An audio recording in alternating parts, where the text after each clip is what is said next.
سيدنا محمد وعلى آل سيدنا محمد كما صليت على إبراهيم وعلى آل إبراهيم في العالمين إنك حميد مجيد. قال الله تبارك وتعالى في القرآن المجيد والفرقان الحميد: أعوذ بالله من الشيطان الرجيم. بسم الله الرحمن الرحيم. قل أتعبدون من دون الله ما لا يملك لكم ضرا ولا نفعا الله هو السميع العليم. قل يا أهل الكتاب لا تغلوا في دينكم غير الحق ولا تتبعوا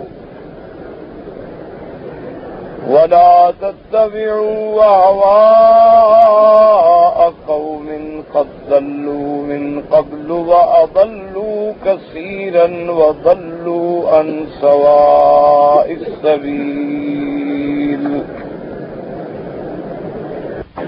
لعن الذين كفروا من بني إسرائيل على لسان داود وعيسى ابن مريم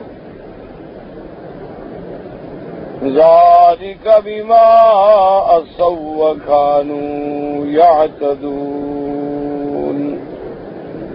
كانوا لا يتناهون عن منكر فعلوه لبئس ما كانوا يفعلون.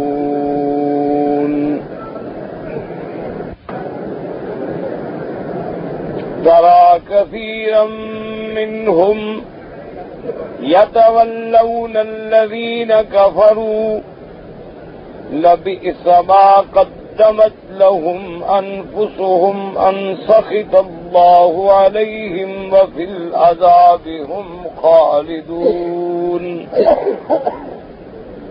ولو كانوا يؤمنون بالله والنبي وما أنزل إليه ولو كانوا يؤمنون بالله والنبي وما أنزل إليه ما اتخذوهم أولياء ولكن كثيرا منهم فاسقون. اللہ تبارک و تعالی نے سورۃ المائدہ کی ان آیات مبارک میں اب علل اطلاق تمام شرک کرنے والوں کی نفی فرمائی اور تنبیہ فرمائی. کیونکہ سابقہ آیات میں آپ نے پڑھا تھا کہ یہودیوں نے کیا شرک کیا، اس کے بعد کی آیات میں پھر احوال آیا تھا نصرانیوں کا کہ نصرانیوں نے کیا کیا شرک کیا. کبھی عیسیٰ ابن مریم کو خود خدا بنا دیا، کبھی عیسیٰ ابن مریم کو اللہ کا بیٹا بنا دیا، کبھی عیسیٰ ابن مریم کو ثالث و ثلاثہ تثلیث کا عقیدہ کر کے شرک کیا.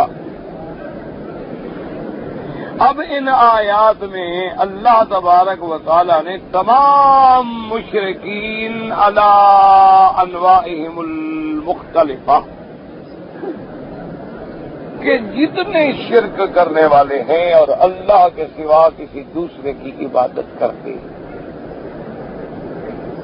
چاہے وہ اپنی عبادات جو ہے وہ اصنام و انداد بتوں کی عبادت کرے،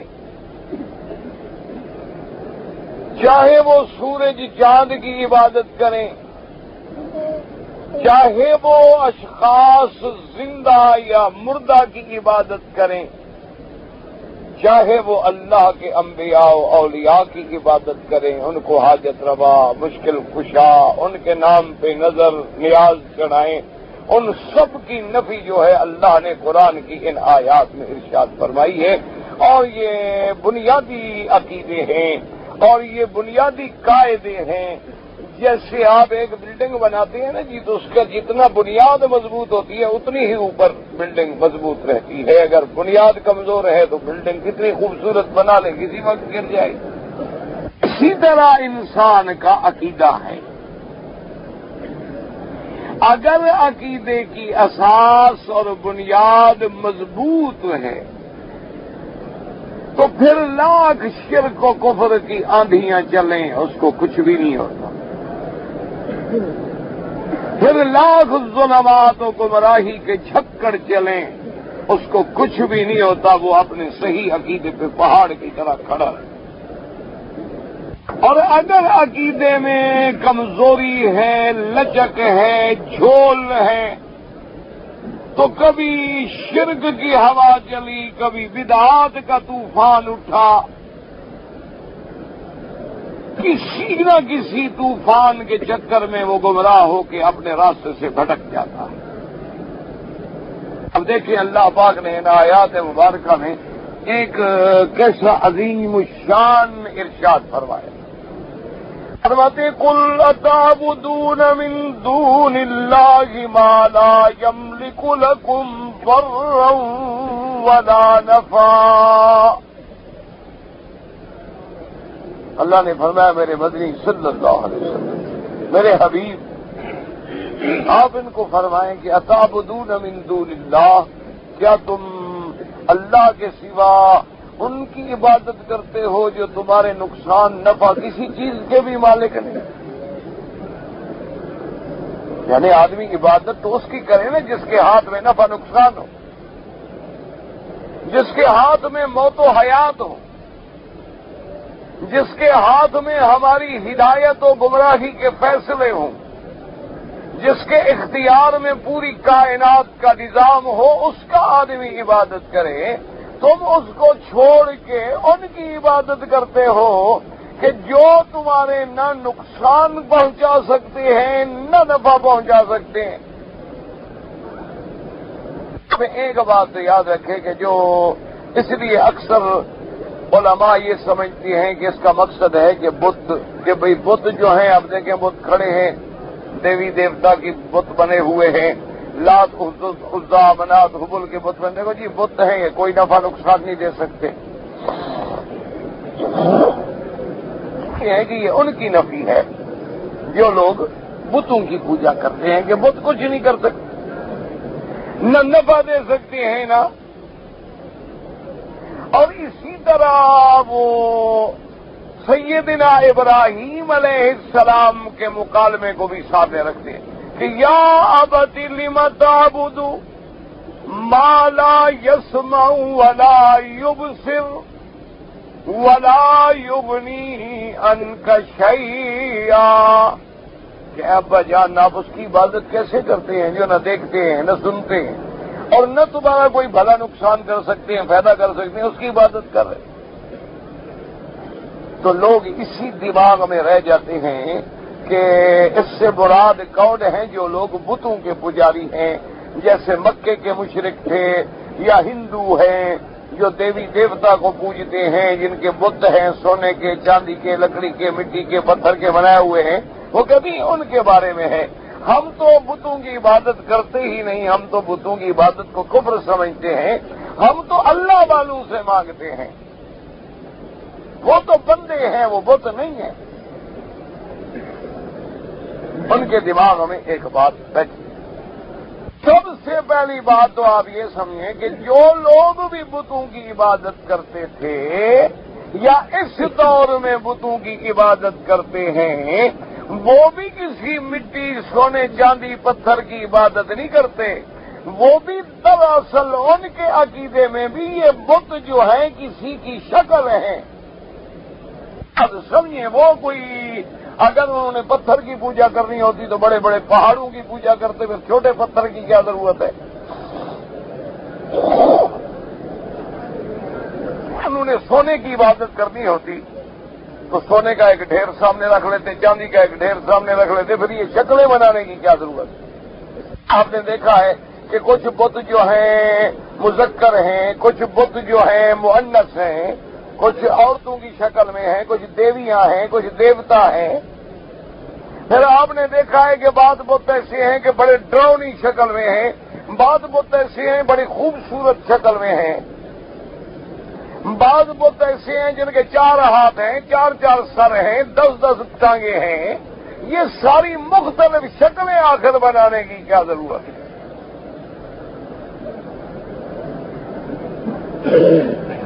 اس لیے ہمیشہ یاد رکھیں کہ جو بتوں کے پجاری ہیں وہ بھی دراصل بتوں کے پجاری نہیں، بلکہ یا تو وہ ان اللہ والوں کے پجاری ہیں جو بڑے بڑے اللہ والے گزر گئے نوح علیہ السلام کے زمانے میں، اور جب وہ لوگ فوت ہو گئے تو شیطان نے دماغوں میں ڈال دیا کہ بھئی وہ اللہ والے تو چلے گئے، اب تم ان کو یاد کیسے کرو گے؟ چلو ہم ایک فوٹو بنا دیتے ہیں، ایک تمثیل بنا دیتے ہیں، تم گھروں میں رکھ لو، مسجدوں میں رکھ لو، جب گزرو گے تو بزرگ تمہیں یاد آئیں۔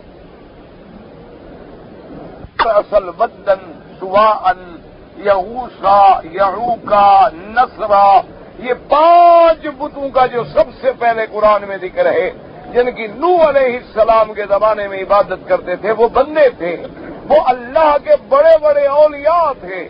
جب فوت ہو گئے تو شیطان نے دماغ میں ڈال دیا کہ وہ تو مر گئے، اب ان کو یاد کیسے کرو گے؟ انہوں نے کہا بھی یہ تو بڑی پریشانی ہے۔ انہوں نے کہا اچھا میں تمہیں ان کا فوٹو بنا دیتا ہوں، بس فوٹو دیکھ لیا کرو، یاد کر دیا کرو۔ وہ صرف فوٹو دیکھتے تھے، یاد کرنے کے لیے کوئی عبادت نہیں۔ جب ایک نسل فوت ہو گئی، ان کی اولادیں آئیں تو شیطان نے دماغ میں ڈال دیا، انہوں نے کہا کہ یہی تو ہے جن کی عبادت ہوتی تھی، تمہارے والدین انہی کی عبادت کرتے تھے، اگر ان کی عبادت نہ کرتے ان کو مسجد میں کیوں رکھتے؟ ان کی عبادت نہ کرتے ان کو گھروں میں کیوں رکھتے؟ ان کے گلے میں پھول کیوں ڈالتے؟ ان کو بڑے مقدس فریموں میں کیوں سیٹ کرتے اور بڑے مقدس مقام پہ حفاظت سے کیوں رکھتے؟ اب ان لوگوں نے ان کی پرستش کرنا شروع کی، جیسے مکے والوں نے لات بنایا تھا۔ لات ایک بندہ تھا، ایک انسان تھا، ایک مجذوب تھا، فقیر تھا، اور لوگوں کو حاجیوں کو ستو گھول گھول کے پلایا کرتا تھا، حاجیوں کی خدمت کرتا تھا۔ جب وہ مر گیا تو اس کا بت بن گیا۔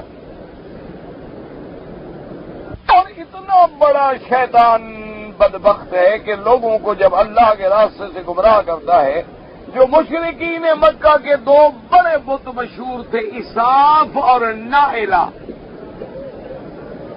ایک صفا پہ رکھا تھا، ایک مروہ پہ رکھا تھا۔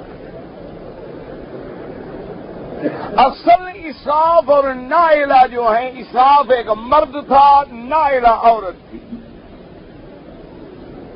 یہ دونوں جو تھے بدبخت عاشق و معشوق تھے، اور ان کو موقع نہ ملتا تھا ملنے کا، کعبۃ اللہ کے بہانے میں آ گئے، کعبے کے اندر داخل ہو کے زنا کیا۔ اللہ کا عذاب آیا، دونوں پتھر بن گئے۔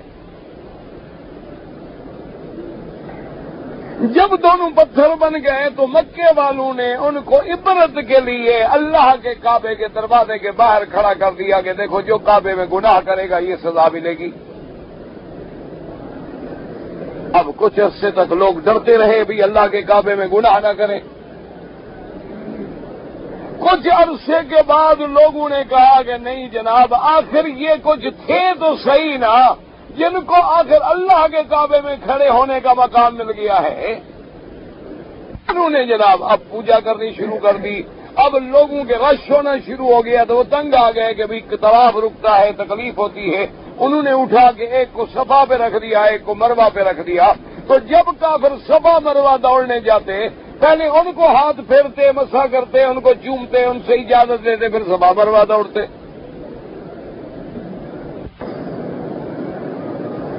اسی طرح عزا ہے، یہ بت نہیں تھے، یہ کسی بڑے بڑے اللہ والوں کی شکلیں تھیں،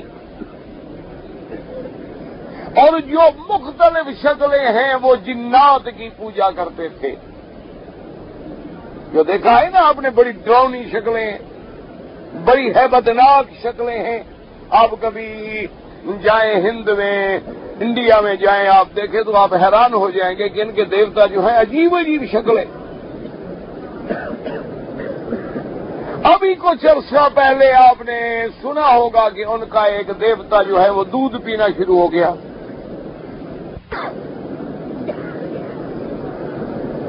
سب ڈھونگ تھا، مکر تھا۔ اندر سے انہوں نے پائپ لگائے ہوئے تھے پلاسٹک کے، جو لوگوں کو نظر نہیں آتے تھے، اوپر سے دودھ ڈال رہے ہیں اور پائپ کے ذریعے نیچے جا رہا۔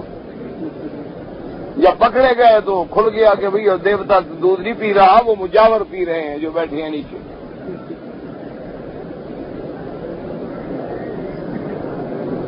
تو یہ کیا شکلیں تھیں؟ یہ بالکل حضور کے زمانے میں بھی، سرکار دو جہاں کے زمانے میں بھی لوگ جب صحرا میں سفر کرتے، جنگل میں سفر کرتے، تو رات جہاں ہو جاتی تو وہ جناب یہ کہتے تھے اعوذ بسید ھذا الوادی، کہ میں پناہ پکڑتا ہوں اس وادی کے سردار سے کہ میرا کوئی نقصان نہ ہو۔ جب وہ یہ کہتے تھے تو جن ان کی حفاظت کرتے تھے اور ان کا کوئی نقصان نہیں ہوتا تھا۔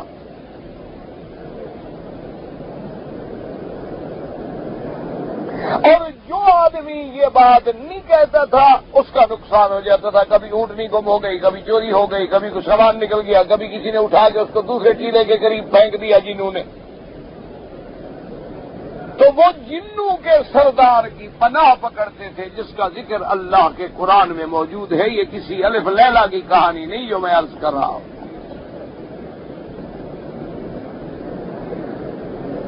وَأَنَّهُ كَانَ مِنَ الْإِنسِ يَعُوذُونَ بِرِجَالٍ مِّنَ الْجِنِّ فَزَادُوهُمْ رَهَقًا۔ جب جن مسلمان ہوئے انہوں نے کہا کہ اصل بات کیا تھی کہ کچھ مسلمان، کچھ عام بندے جو تھے وہ جنوں کی پناہ پکڑتے تھے، اس وجہ سے جن اور زیادہ اکڑ گئے کہ ہم سے تو انسان بھی ڈرتے ہیں، ہماری پناہ پکڑتے ہیں۔ اب انہوں نے ان جنات کی شکلیں بنا ڈالی، ان کے بت بنا دیے کہ جب ہم ان کی عبادت کریں گے تو وہ شکل والا ہم پہ راضی ہو جائے۔ اور بعض لوگوں کا عقیدہ یہ تھا، آج بھی اگر آپ جدے میں جائیں اور سمندر کے کنارے پہ جا کے سیر کریں تو آپ کو وہاں مختلف شکلیں نظر آئیں گی۔ لکھا ہوگا یہ سرطان ہے، یہ عقرب ہے، یہ زحل ہے، یہ مریخ ہے، یہ عطارد ہے، یہ شمس ہے، یہ فلاں ستارے کی شکل ہے، یہ فلاں برج کی شکل ہے، یہ قوس ہے، یہ قزح ہے، ان کی شکلیں بنی ہوئی ہیں۔ تو بعض لوگوں کا عقیدہ یہ تھا کہ اللہ نے سارا نظام جو ہے فلکیات کے، تاروں کے اور برجوں کے سپرد کر دیا ہے۔ جب وہ تارا اس برج میں آئے گا یہ کام ہوگا، جب اس برج میں آئے گا یہ کام ہوگا۔ اسی وجہ سے آج تک آپ کے وہ لوگ جو تعویذ لکھتے ہیں نا، آپ کے جن کا پیشہ ہے تعویذ لکھنا، ایک تو اللہ والے لوگ ہیں نا، چلو کسی نے تنگ کیا تو قرآن کی کوئی آیت لکھ دی۔ جیسے کہتے ہیں کہ بعض بزرگ ایسے بھی گزرے ہیں کہ جب لوگ ان کو تنگ کرتے کہ جی تعویذ لکھ دو، وہ کہتے ہیں اللہ کے بندے کیا کریں تعویذ، کہاں سے تعویذ لکھتے، سب کو جو چاہے گا اللہ کرے گا۔ اب لوگ ہیں جناب جھوٹی عقیدت کے شکار ہیں، وہ کہتے نہیں جناب مہربانی کریں، آپ ضرور لکھ دیں، بس میرا کام ہو جائے گا۔ تو وہ لکھ دیتے کہ یا اللہ میں کچھ جانتا نہیں، تیرا بندہ مانتا نہیں، کہ یا اللہ میں کچھ جانتا نہیں اور تیرا بندہ مانتا نہیں، آگے تیری مرضی۔ لے کے دے دے ہاں بھئی یہ تعویذ ہے، وہ چلا جا اللہ کام کر دیتے۔ اب جب کھول کے دیکھتے بھی یہ اچھا تعویذ ہے، اس میں تو کچھ بھی نہیں لکھا ہوا۔ اسی طرح مرزا مظہر جانا رحمت اللہ علیہ کے متعلق بھی لوگ کہتے ہیں اللہ عالم کہ ان کو بھی جب لوگ زیادہ تنگ کرتے تو وہ لکھ دیتے ہر کے کند او کند بندہ عاجز کے کند، کہ جو کچھ بھی کرتا ہے وہ کرتا ہے، ایک انسان عاجز کیا کرتا ہے۔ لیکن جو پیشہ ور تعویذ لکھنے والے ہیں اچھا، پیشہ ور تویز لکھنے والوں کی ایک نشانی میں آپ کو بتا دوں. جب تویز لکھوانے کے لیے جائیں نا، وہ آپ سے کہے کہ جی لڑکے کا نام کیا ہے؟ اچھا، اور لڑکے کی ماں کا نام کیا ہے؟ جب ماں کا نام پوچھو تو سمجھو اس میں چکر ہے. جب تو کہے کہ لڑکے کا نام کیا ہے، باپ کا نام کیا ہے، ٹھیک بات. جب وہ یہ کہے نا کہ جی لڑکے کا نام بتائیں جی اور کس کی شادی ہونی ہے، لڑکے کا نام بتاؤ اس کی ماں کا، پھر لڑکی کا نام بھی بتاؤ اس کی بھی ماں کا نام بتاؤ، تو یہ ماں کا نام پوچھنا اسلام کے خلاف ہے. ماں کے نام کے ساتھ صرف حضرت عیسیٰ ابن مریم کو پکارا جا سکتا ہے. باقی جتنے ادعوہم لآبائہم هو اقسط عند اللہ، اللہ نے فرمایا لوگو زید کو میرے مدنی کا بیٹا نہ کہو، ان کو ان کے باپ کے نام کے ساتھ پکارو. کہ حضور نے زید کو بیٹا بنا دیا. حضور کے محبوب ہیں، بیٹے ہیں، پیارے ہیں.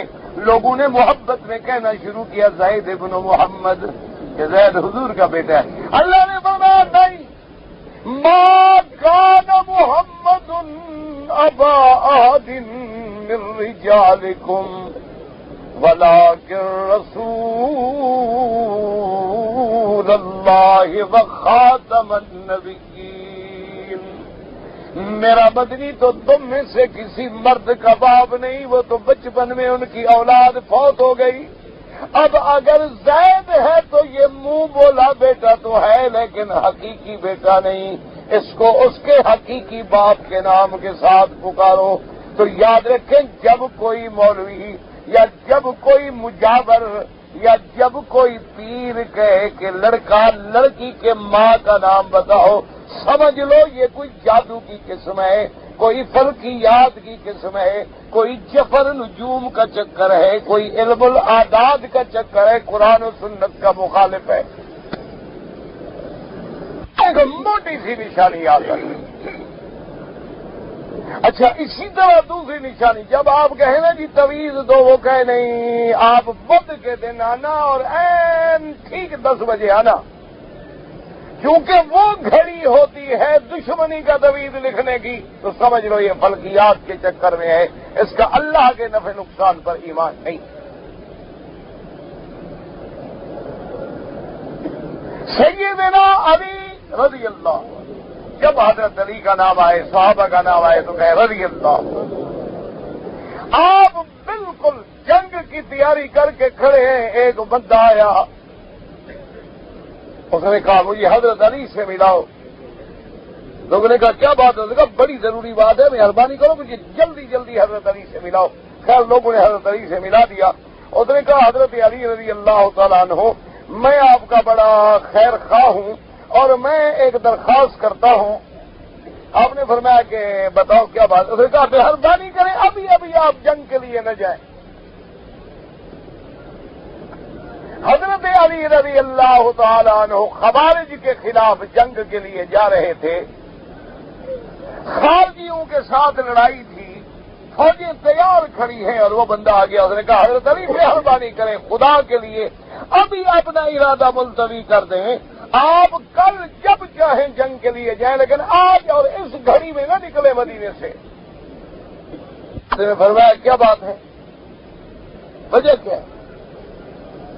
اس نے کہا حضرت یہ جو وقت ہے نا آج کا دن، یہ 24 گھنٹے، یہ ستارہ قمر جو ہے نا وہ برج نحس میں ہے، وہ ایک ایسے برج میں ہے جو منحوس برج ہے. تو یہ بڑی نحس گھڑی کا وقت ہے. اس وقت اگر آپ نکلیں گے تو آپ کی شکست یقینی ہو جائے گی، آپ بالکل جنگ ہار جائیں گے. تو قمر نحس میں ہے، اس کو اس سے نکلنے میں پھر آپ جا کے جنگ کریں. آگے تو حضرت علی تھا نا، کوئی ہماری طرح کا آدمی تو تھا نہیں. آگے تو داماد محمد مصطفیٰ تھا، خلیفہ راشد تھا، توحید کا پہاڑ تھا اور شرک کو بت پرستی کے مٹانے والا تھا. اسی لیے تو حضور نے حضرت علی کو فرمایا تھا علی مکے میں جا کے جتنی اونچی قبریں ہیں سب کو مٹا دو. سب سے پہلے قبریں توڑنے والا تو حضرت علی ہے. ہمیں تو بدنام کرتے ہو وہابیوں کو. جو ولایت کا سر چشمہ ہے، تمام ولیوں کا سردار ہے حضرت علی. اولیاء اللہ کا سردار ہے سیدنا علی. سب سے پہلے قبریں توڑنے والا حضرت علی ہے، حکم دینے والا محمد مصطفیٰ. حضور نے بھیجا اور فرمایا کہ یا علی اللہ تدع تمثالا الا مسحتہ ولا قبرا الا سویتہ، کہ جاؤ مکے میں کوئی بت کوئی تمثیل بنی ہو مٹا ڈالو، اور جو قبر اونچی ہو برابر کر دو زمین.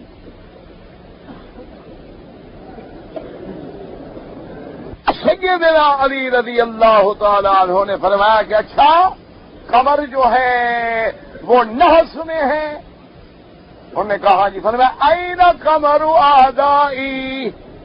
آپ نے فرمایا او ظالم، اگر چاند نحس میں ہے تو میرے دشمنوں کا چاند کہاں ہے؟ کہا اگر چاند نحس میں ہے تو میرے لیے بھی نحس میں ہے، دشمن کے لیے بھی نحس میں ہے، تو دونوں برابر ہو گئے نا. یہ تو نہیں میرے لیے تو نحس میں ہے اور دشمنوں کے لیے سعد میں ہے. یہ کیا بات ہوئی؟ چاند تو ایک ہے. تو اس نے کہا جی میں نے تو خیر خائی کی. انہوں نے کہا میں بھی خیر خائی کرتا ہوں. آپ نے حکم دیا اس کو جیل میں بند کر دو، میں جنگ جیت کے ابھی آتا ہوں.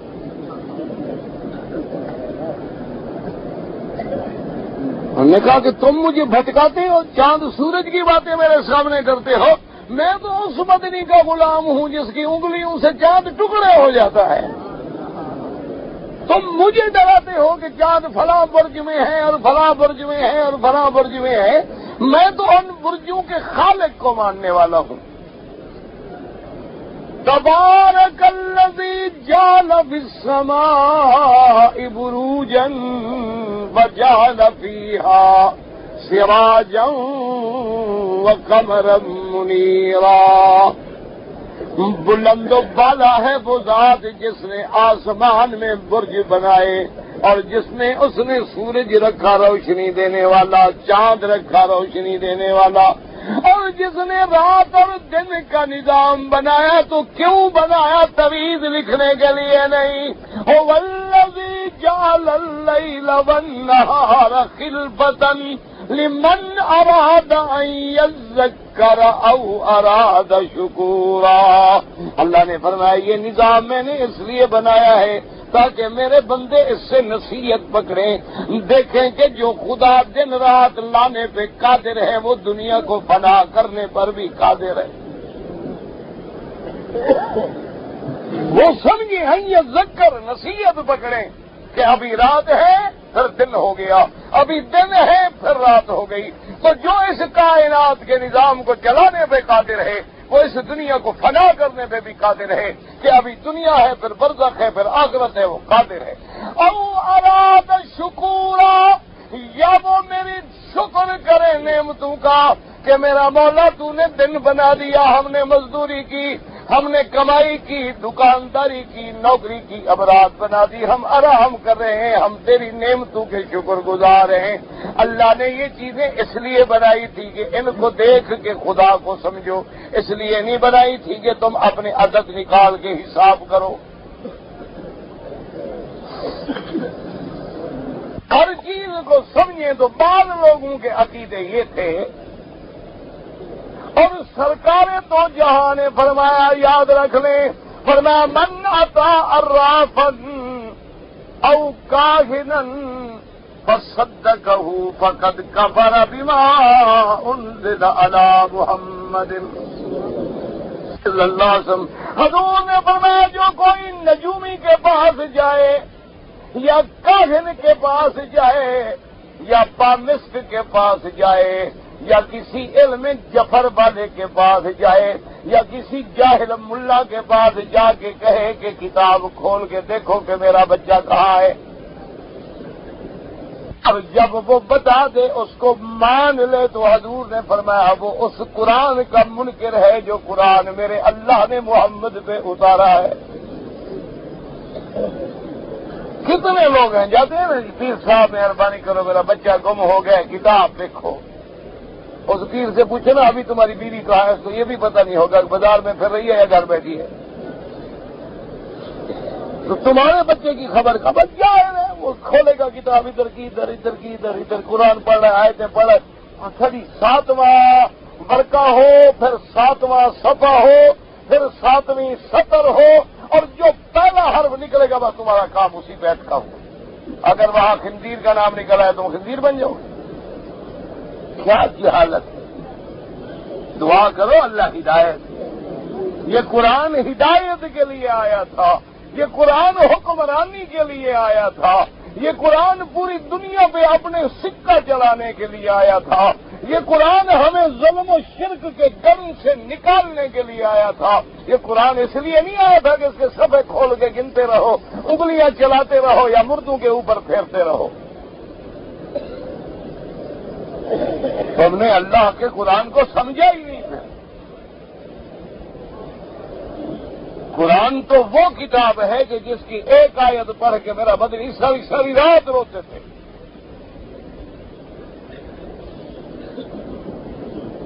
تو اب یہ ہے یاد رکھیں کہ وہ جو برج ہیں ان برج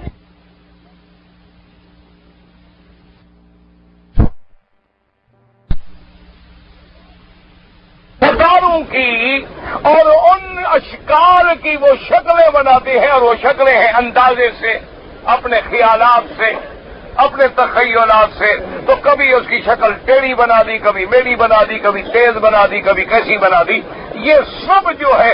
اچھا اسی طرح میرے مدنی سرکار دو جہاں سب کہہ دو صلی اللہ علیہ وسلم، جب حضور کا نام آئے تو کیا کہنا ہے؟ صلی اللہ علیہ وسلم۔ پہلے تو آدمی پورا درود شریف پڑھے، اللہ توفیق دے تو پورا درود پڑھے، اگر درود شریف پڑھنے کی ہمت نہ ہو تو کم از کم صلی اللہ علیہ وسلم، تاکہ صلاۃ و سلام دونوں سے جو ہے حضور کے لیے آ گیا، ورنہ تو پورا درود پڑھے اللہم صلی علی محمد وعلی آل محمد وبارک وسلم علیہ، یا پھر نماز والا درود سبحان اللہ سب سے افضل ہے۔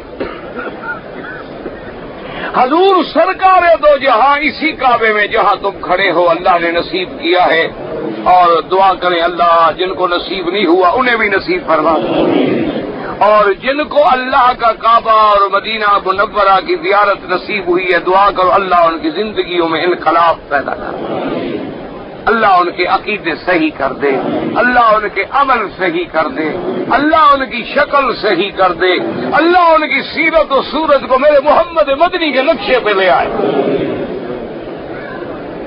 حضور جب آئے اسی کعبے میں پتہ ہے کیا دیکھا؟ ابراہیم علیہ السلام کا بت کھڑا ہے،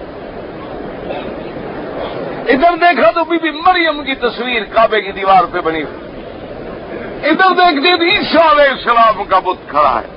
حضور غصے میں آ گئے، فرمایا لعن اللہ الیہود والنصارى، فرمایا اللہ یہود و نصارہ پہ لعنت کرے جنہوں نے انبیاء کی یہ شکلیں بنا دی، جنہوں نے انبیاء کی صورتیں بنا کے لوگوں کو گمراہ کیا۔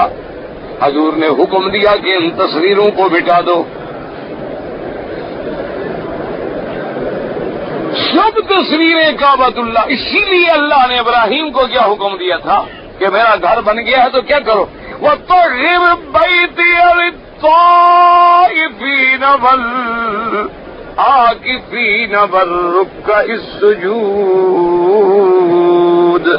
ابراہیم میرے گھر کو پاک کرو طواف کرنے والوں کے لیے، میرے گھر کو پاک کرو اعتکاف بیٹھنے والوں کے لیے، میرے گھر کو پاک کرو رکوع و سجدہ کرنے والوں کے لیے۔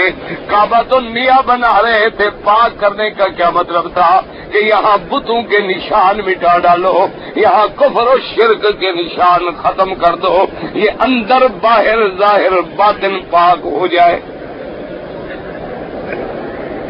تو اس لیے ہمیشہ یاد رکھے کہ کوئی بندہ اگر فرشتوں کی مدد مانگے وہ بھی کافر ہے، کوئی بندہ بیٹھ کے وظیفہ پڑھے گا یا میکائیل یا جبرائیل یا میکائیل، وہ بھی کافر ہے، اور کوئی یا نبی کا وظیفہ پڑھے وہ بھی کافر ہے، یا عیسیٰ کا وظیفہ پڑھے وہ بھی کافر ہے۔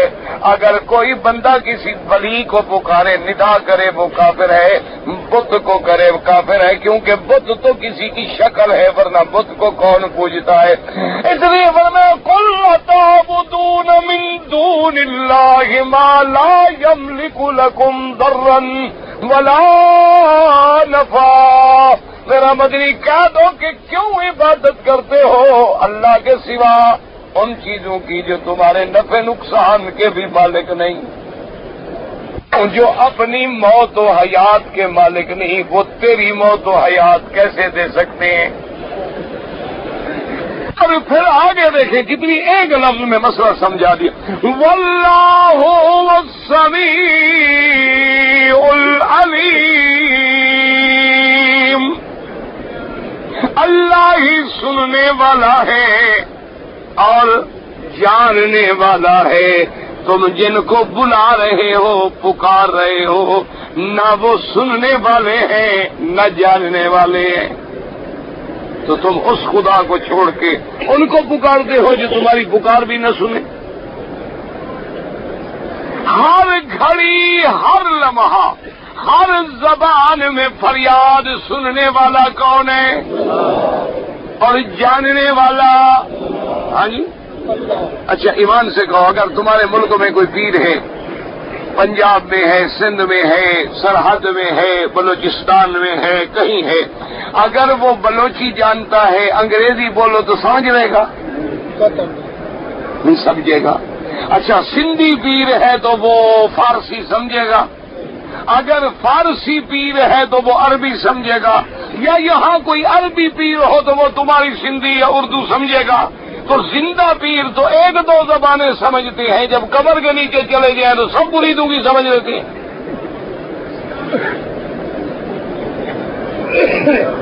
عجیب بات۔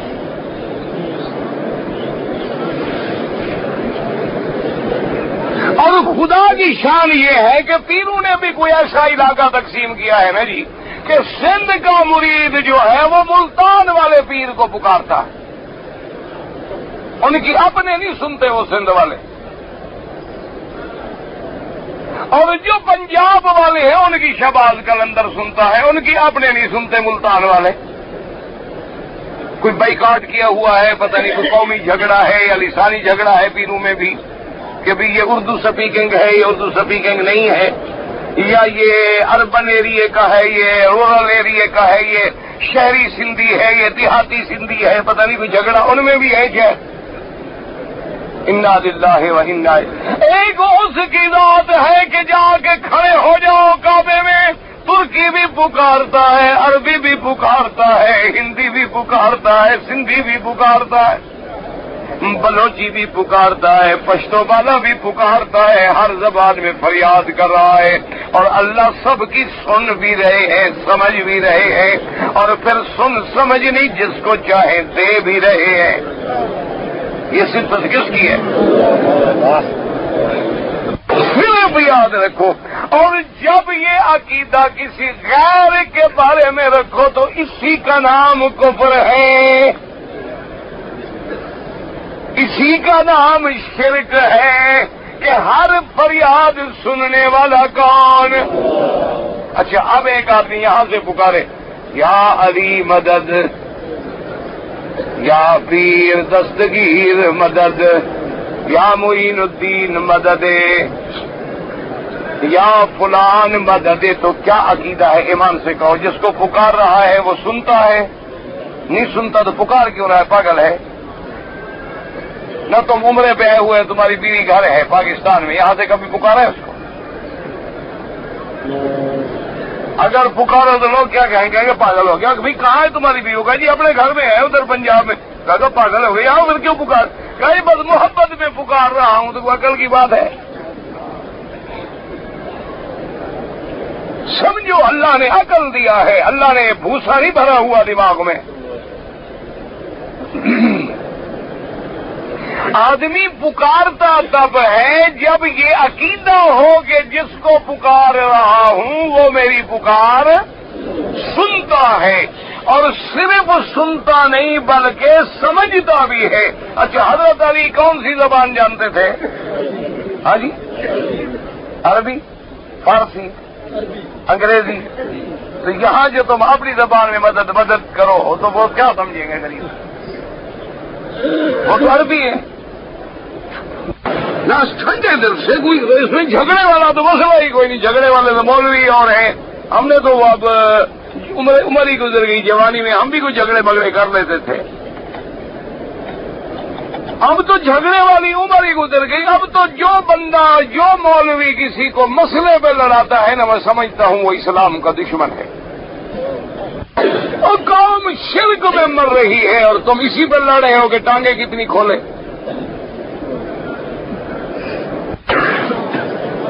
قوم قبروں پہ سجدے کر رہی ہے اور قبروں پہ کھڑے ہو کے باقاعدہ پکارتے ہیں کہ داتا میری مشکل حل کر، میں تیرے دروازے پہ خالی نہیں جاؤں گا۔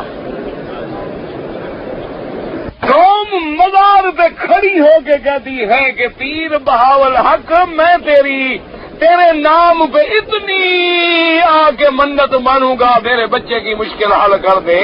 قبر پہ کھڑا ہے، طواف کر رہا ہے، ہاتھ باندھ کے الٹے پاؤں چل رہا ہے، اور پیروں کی مزار پہ سونے کے دروازے لگا رہا ہے، مزاروں کو عرق گلاب سے غسل دے رہا ہے۔ خدا کے لیے مجھے بتائیں، ساری کائنات کے اولیاء اکٹھے کرو، میرے مدنی کی مزار مبارک کا مقابلہ کر سکتے ہیں؟ ٹھیک ہے، قبروں کی بڑی شان ہے، لیکن یاد رکھو جیسے ساری کائنات میرے مدنی کی زندگی میں، میرے مدنی کے بعد میرے مدنی کے شان کا مقابلہ نہیں کر سکتی، ساری دنیا کے شہر میرے مدنی کے شہر کا مقابلہ نہیں کر سکتے، ساری دنیا کے روضے محمد کے روضے کا مقابلہ نہیں کر سکتے، ساری دنیا کی قبریں میرے مدنی پاک کی قبر کا مقابلہ نہیں کر سکتے۔ لیکن کیا کبھی بی بی عائشہ نے، کبھی ابو بکر، عمر، عثمان، علی نے بھی آگے غسل دیے ہیں عرق گلاب سے؟ یا ان کو محبت نہیں تھی؟ 14ویں صدی کے اس مجنون کو زیادہ محبت ہے؟ تو جنہوں نے اپنی ساری تن من دھن جان ساری میرے مدنی پہ قربان کر دی، جس کے بارے میں میرا نبی فرماتے تھے کہ عائشہ، دنیا کے بندوں میں کسی بندے کا مجھ پہ احسان نہیں ہے جس کا میں نے بدلہ نہ دے دیا ہو۔ ایک تیرا ابا ہے، اس کے احسان مجھ پہ اتنی ہے کہ میں بدلہ نہیں دے سکتا، میں قیامت میں اپنے رب سے کہوں گا میری طرف سے ابو بکر کو بدلہ دے۔ وہ شان والا ابی بکر ہے، لیکن وہ کھڑے ہو کے کیا کہہ رہا ہے کہ بیانو تو سن لو، من کان یعبد محمدا فإن محمدا قد مات، کہ لوگوں خبردار سن لو، اگر تم محمد مدنی کی پوجا کرتے تھے، عبادت کرتے تھے، تو محمد مدنی پہ موت آ گئی۔ ومن کان یعبد اللہ فإن اللہ حی لا یموت، اور جو اللہ کی عبادت کرتے ہیں یہ صرف اسی کی شان ہے کہ وہ زندہ ہے جس پہ کبھی موت نہیں آئے گی۔ ابو بکر تو یہ اعلان کرے اور ہم کہیں، اگر کوئی کہتے نا جی فلاں پیر صاحب مر گئے، کہ واہ بدبخت کیا کہہ رہے ہو، توہین کر رہے ہو، پیر صاحب مر گئے؟ ہاں یہ کہو مولوی مکی مر گیا تو کہیں گے اچھا ہوا یار وہاں بھی صاحب، پھر خوش ہو جاتے، پھر کہتے اچھا ٹھیک مولوی مر گیا، کہتے ہاں مر گیا۔ بھائی پیر صاحب ہونا ہے جو تم وصال فرما گئے، پیر صاحب مر نہیں گئے، کیا کر گئے؟ وصال کا کیا معنی ہوتا ہے؟ ہاں جی او یار دسو کوئی جھگڑے والی گل تو کوئی نہیں۔ وصال کا معنی کیا ہوتا ہے؟ ملنا۔ کس سے وصال فرما گئے، کس کو مل گئے؟ اللہ کو۔ اللہ قبر میں تھے، کہاں ملے؟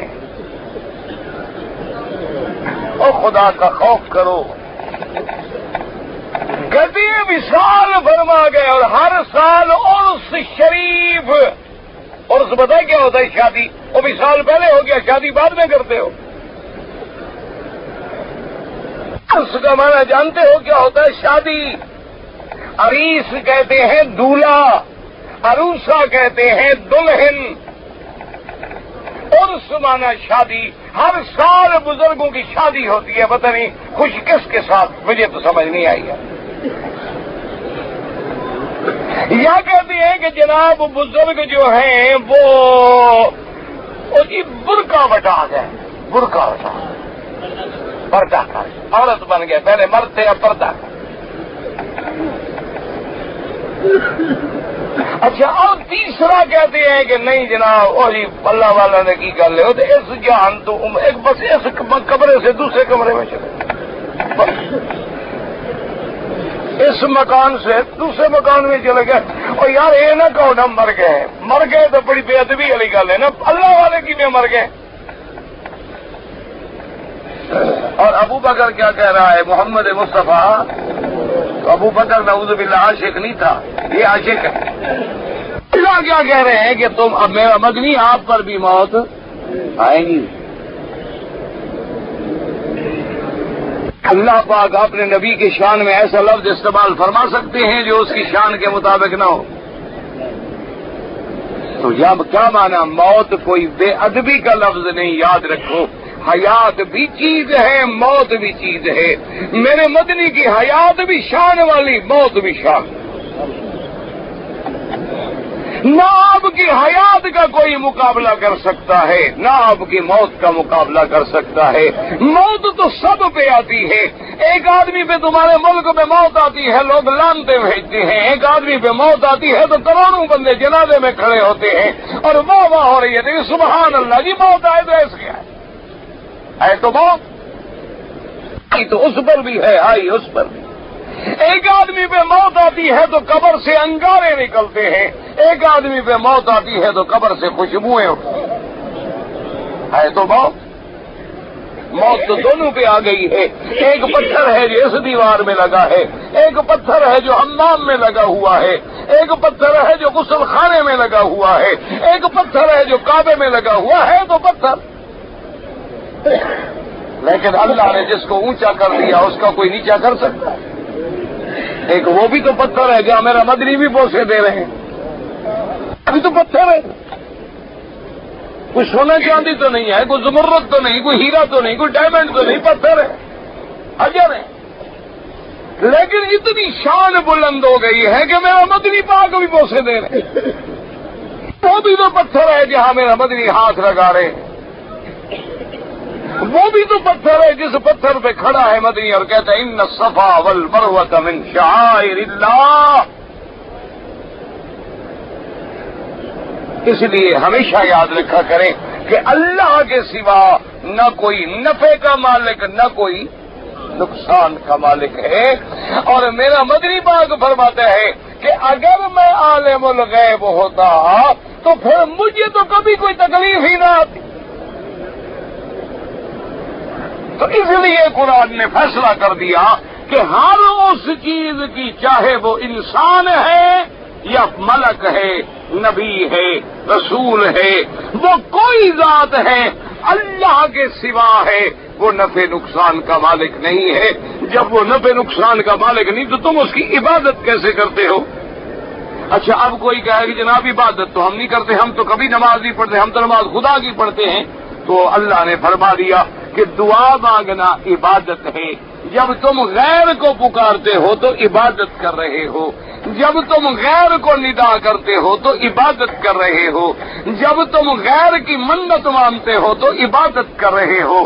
جب تم غیر کے نام پہ چڑھاوا چڑھاتے ہو تو عبادت کر رہے ہو.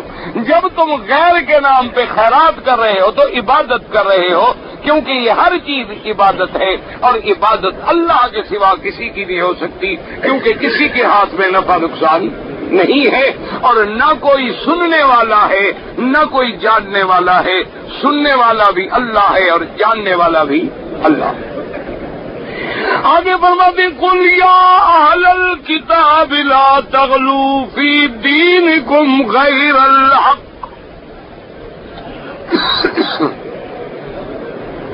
اللہ نے فرمایا میرا مدنی ان اہل کتاب کو فرمائے کہ تم غلب نہ کرو. کیا مانا غلب کا مانا ہوتا ہے کبھی حد سے بڑھ جانا کبھی حد سے گر جانا.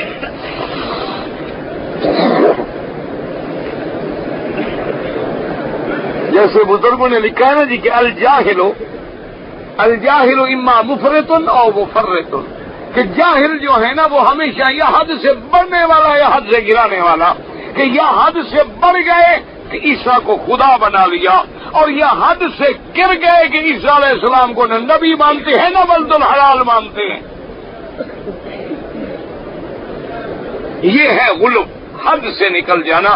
اور جہاں غلب ہوگا غیر الحق، حق ہوگا تو غلب ہوگا ہی نہیں.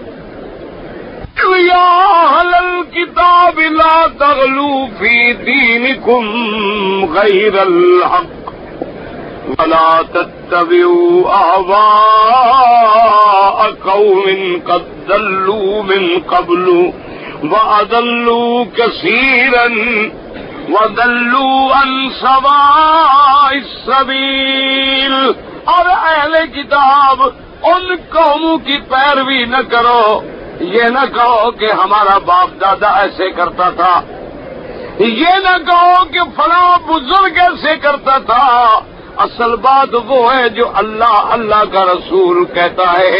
تم پہلی قوموں کی خواہش پہ نہ چلو جو خود بھی گمراہ ہو گئے، بہت ساروں کو بھی گمراہ کر دیا اور سیدھے راستے سے کہیں دور جا پڑے ہیں. تمہارا کام یہ ہے کہ تم تورات کی اتباع کرو، انجیل کی اتباع کرو، اللہ کے قرآن کی اتباع کرو. یہ نہ کہو کہ ہمارا تو باپ دادا ایسے کرتے تھے. یاد رکھو جاہلوں کے پاس دلیل کوئی نہیں ہوتی، جاہلوں کے پاس ایک ہی دلیل ہوتی ہے، انا وجدنا آباءنا علی امت، کہ ہم نے اپنے باپ دادے کو اسی طرح قبروں پہ جھکتے دیکھا ہے، ہم نے اپنے باپ دادے کو اسی طرح مزاروں پہ نوراتے بیٹھتے دیکھا ہے، ہم نے اپنے باپ دادے کو 9-10 محرم کو قبروں پہ دال ڈالتے دیکھا ہے، ہم نے اسی طرح اپنے باپ دادے کو چڑھاوے چڑھاتے دیکھا ہے، غلاف ڈالتے دیکھا ہے. اللہ نے فرمایا پھر نتیجہ کیا نکلے گا کہ ضلوا کثیرا واضلوا عن سواء السبیل، کہ پھر صراط مستقیم سے دور جا پڑیں گے. کیونکہ باپ دادا دلیل دین نہیں ہوتا، دلیل دین فرمانے خدا ہوتا ہے یا فرمانے محمد مصطفیٰ ہوتا ہے صلی اللہ علیہ وسلم. اللہ آپ کو بھی مجھے بھی صحیح عقیدہ نصیب فرمائے اور دعا بھی کریں. میری طبیعت ذرا ٹھیک بھی نہیں ہے اور جمعہ کے دن سے میرا ارادہ ہے سفر پہ. اگر اللہ کو منظور ہے اور میں چلا گیا تو دعا کریں گے کہ اللہ سفر بھی دین کے لیے ہو اور ہر قدم پہ اللہ پاک حفاظت فرمائیں اور اپنے دین کا کام لیں. اور اگر نہ گیا تو پھر انشاءاللہ حاضر ہیں. پھر اللہ یہاں دین کے کام کی توفیق دے، جہاں رکھے بہرحال اپنے کام میں رکھے اور ہر شر سے اور ہر واساف سے اور ہر تکلیف سے محفوظ رکھے. اگر میں گیا تو شاگرد بتا دیں گے، نہ گیا تو انشاءاللہ درس ہوگا. پھر کیونکہ اللہ کے علم میں ہے ابھی کوئی طبیعت بھی ٹھیک نہیں ہے. ابھی میں نے 10 دن تو اجازت بھی دی ہوئی ہے، چھٹی کی گزار دی ہے. میں نے کہا چلو بھائی اب جو بھی اللہ کو منظور ہے.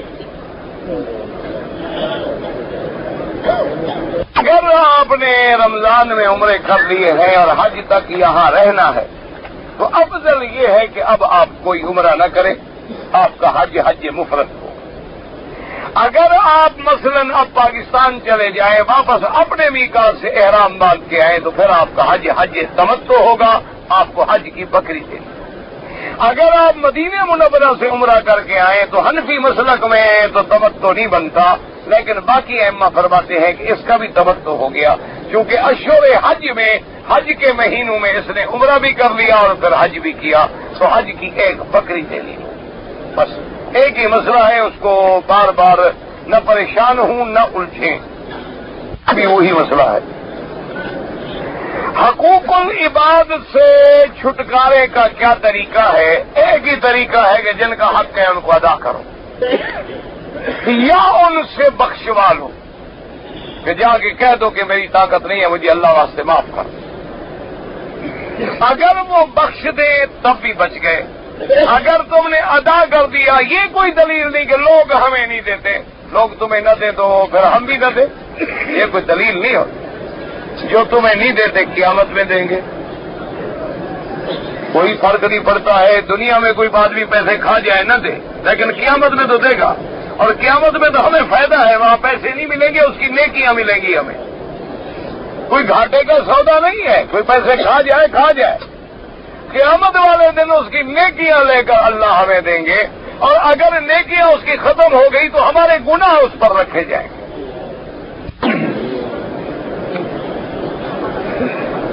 طواف کرنے کے ساتھ صفا مروہ دوڑنا کوئی ضروری نہیں، صفا مروہ صرف عمرے میں ہوتی ہے یا حج میں، اس کے علاوہ جو نفلی طواف ہے اس میں کوئی صفا مروہ نہیں ہوتی۔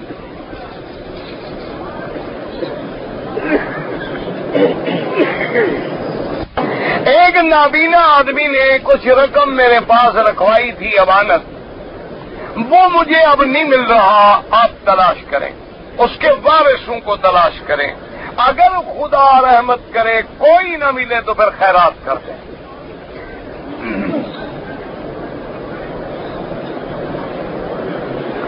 کہتے ہیں جی بینک میں ہم رقم رکھتے ہیں تاکہ ڈر ہوتا ہے چوری کا، ڈاکے کا، تو علماء نے کہا ہے کہ بینک میں رقم رکھنا جائز ہے، لیکن ایسے کھاتے میں جس میں کرنٹ اکاؤنٹ ہو، جو سود نہ بنے، جو سیونگ اکاؤنٹ والے کھاتے ان میں نہ رکھیں، ان میں رکھنا حرام ہے۔ باقی حفاظت کی وجہ سے ایسے کھاتا رکھنا جس میں سود نہ بنے، خالص کرنٹ اکاؤنٹ ہو جائے۔ اب تو دنیا میں اسلامی بینک بھی موجود ہیں، کیوں گھبراتے ہو؟ اب تو انشاءاللہ دعا کریں بہت جلدی دنیا میں 123 بینک ہیں انشاءاللہ جو ابھی اس سال سے اسلامی نظام پہ کام کریں۔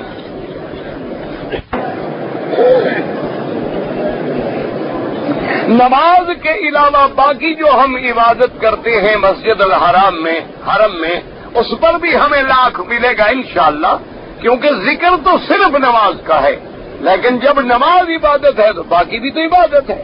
ایک چیز کے ذکر کرنے سے ساری چیزیں اس میں شامل ہو جاتی ہیں۔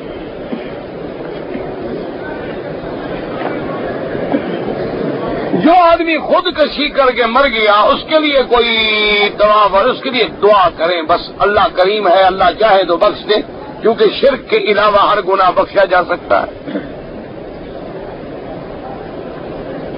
جب کوئی آدمی کسی دوسرے کے لیے عمرہ کرے تو اس کا ثواب کم نہیں ہوتا، اس کو بھی برابر ملتا ہے، اس کو بھی برابر ملتا ہے۔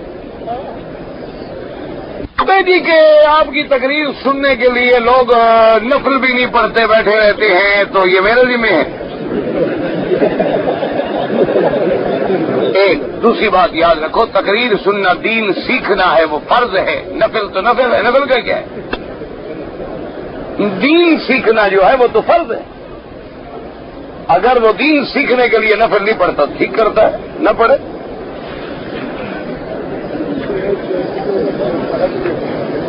جب عقیدہ ٹھیک نہیں ہوگا ساری رات جو تہجد پڑھو کیا فائدہ ہو جائے گا؟ نہ یہاں سے ماشاءاللہ روز عمرہ کرو، واپس جا کے قبر پہ سجدہ کر لو، کیا فائدہ ہوا؟